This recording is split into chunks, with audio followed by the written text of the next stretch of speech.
ஆதியாகமம் அதிகாரம் 5. 3 பகுதிகளாக இந்த அதிகாரத்தை நாம் தியானிக்கலாம். 1. வம்ச வரலாறு முன்னுரை. 2. ஆதாம். 3. ஏனோக்கு. 1. வம்ச வரலாறு முன்னுரை. வம்ச வரலாற்றில் முதல் பிள்ளைகள் மாத்திரமே குறிப்பிடப்படுவது இல்லை. இந்த அதிகாரத்தில் ஆதாம் முதல் நோவா வரை 10 தலைமுறைகள் குறிப்பிடப்பட்டுள்ளன. ஆதாம் உருவாக்கப்பட்டது முதல் நோவா பிறந்தது வரை 1065 ஆண்டுகள். நோவாவின் 600வது வயதில் பெருவெள்ளம் வந்தது. எனவே இந்த வம்ச அட்டவணையானது ஆதாம் முதல் அழிவான பெருவெள்ளம் வரை உள்ள காலம் கிட்டத்தட்ட 1665 ஆண்டுகளை உள்ளடக்கியது என கணக்கிடலாம். 2. ஆதாம். முதலாவதாக ஆதாம் தேவ சாயலை இழந்து போன மனிதன். 5வது அதிகாரம் 1வது வசனத்தில் தேவ சாயலாக அவரது ரூபத்தின்படி படைக்கப்பட்ட ஆதாம் அதை இழந்து 3வது வசனத்தில் தன் சாயலாக தனது ரூபத்தின்படி குமாரரை பெறுகிறான். எனவே பாவத்துக்குட்பட்ட போது ஆதாம் தனது தேவ சாயலை இழந்து போனான்.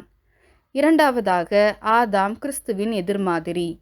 ரோமர் 5வது அதிகாரம் 14வது வசனத்தை வாசிப்போமானால், ஆதாமின் மீறுதல் மூலமாக பாவமும் அதின் பலனான மரணமும் சகல மனுஷரையும் ஆண்டு கொண்டது.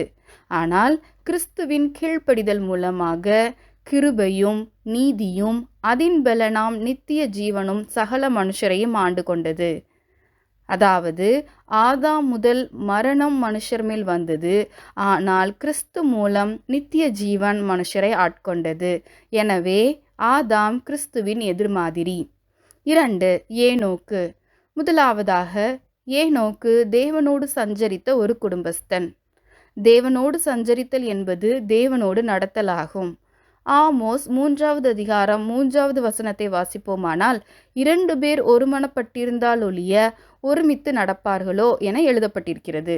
எனவே தனது 65வது வயது முதல் தேவனோடு ஒருமனப்பட்ட வாழ்வில் இருந்து கொண்டே குடும்பத்தையும் நிர்வகித்ததை காண்கிறோம். ஏனோக்கு இரகசிய வருகையில் சபை எடுத்துக்கொள்ளப்படுவதின் முன்னோடி.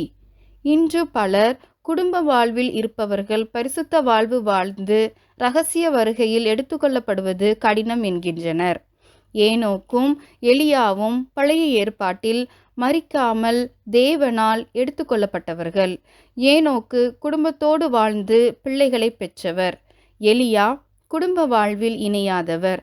எனவே இரகசிய வருகையில் இருதிறத்தாரும், அதாவது குடும்ப வாழ்வில் இணைந்தவரானாலும் இணையாதவரானாலும் பரிசுத்த வாழ்வு தேவனோடு ஒருமனப்பட்ட வாழ்வு வாழும்போது இரகசிய வருகையில் எடுத்துக்கொள்ளப்படுவர். 2வதாக ஏனோக்கு ஒரு தீர்க்கதரிசி.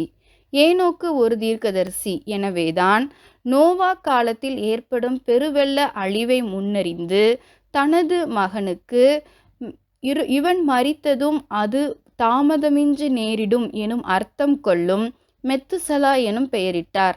மெத்துசலா அதிக வருடம் வாழ்ந்தவர். இது எல்லாரும் மனந்திரும்ப வேண்டி தேவனின் நீடிய பொறுமையை வெளிப்படுத்துகிறது. மேலும் யூதா 14வது 15வது வசனங்கள் ஏனோக்கு ஒரு தீர்க்கதரிசி என தெளிவாய் கூறுகின்றன.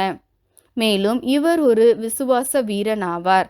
எபிரேயர் 11வது அதிகாரத்தில் ஏனோக்கின் பெயர் குறிப்பிடப்பட்டுள்ளதை காண்கிறோம். ஜெபிப்போமா. அன்பின் தேவ பிதாவே, அப்பா, ஏனோக்கை போல நோவாவை போல சுவாமி எங்களுடைய வாழ்க்கை அமைய கிருபை தாரும். ஏனோக்கு உம்மோடு சஞ்சரித்து கொண்டு குடும்பத்தை நிர்வகித்தது போல எங்களுக்கும் அப்பேற்பட்ட கிருபையை தாரும். உம்முடைய வருகையில் நாங்கள் எடுத்துக்கொள்ளப்படுவதற்கு பரிசுத்த வாழ்வு எங்களிடத்தில் காணப்படட்டும். இயேசுவின் மூலம் ஜெபிக்கிறோம் ஜீவனுள்ள நல்ல பிதாவே. ஆமேன்.